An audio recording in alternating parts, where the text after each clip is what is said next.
This 8-year-old is the youngest serial killer that the world has ever seen, and he's somewhere out free in the world right now. This is one of those cases that really just makes you think at the end of it, like, why do kids kill, and is anyone ever born evil? Very quick disclaimer, while I was researching this case, I found a lot of conflicting information, so I did my best to find the info that I thought was the most accurate. If I got anything wrong, just let me know in the comments. This case takes us back to 2006 in a very secluded, small village in India. The majority of the people living in the village really only had enough to survive. Jobs were hard labor, little wages. Most of the adults were working really long hours just to make ends meet, leaving the kids of the village to just kind of do whatever. There were a lot of children that lived in this village, and they went to school and they had daycare, but for the most part, the kids were just kind of running around playing outside. And there's one family that we're going to talk about a lot in today's case, so I need you to remember them, and that is the Sada family. One day in 2006, a 6-year-old girl from the Sada family just vanished with no explanation. Her family never said anything, they never reported her missing, but members of the village just realized that they hadn't seen this particular 6-year-old girl out playing in a while. And then a few months later, an 8-month-old baby girl from the Sada family also just vanished with no explanation, and again, the family just didn't say anything to anyone. It was like one day, members of the village saw this little baby girl out and about with her family, and then the next day, no one just ever saw her ever again. And then a few months after that, a third child from the village would just mysteriously disappear, but this time it was not a member of the Sada family. One day, 6-month-old baby girl named Khushbu was taken to the local daycare by her mother, but when her mom tried to pick her up at the end of the day, her 6-month-old daughter was gone, nowhere to be found,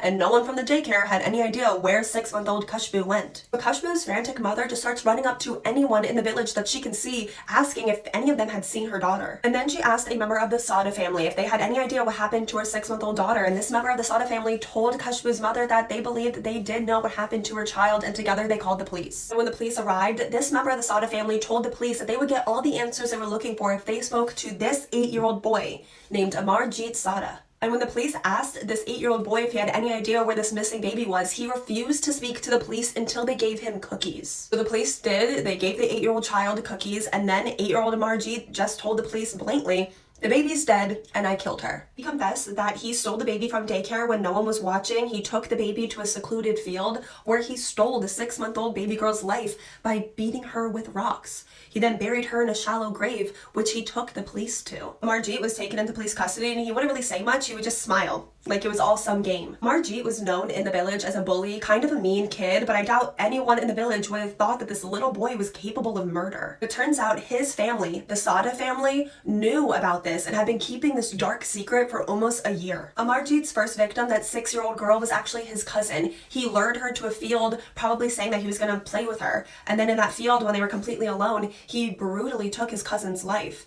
It was in a very sadistic way, the way that he did it. Like he enjoyed it, like it was a game. And then he just went home and he told his family, he told his mom, he told his dad, he even told his cousin's parents that their daughter was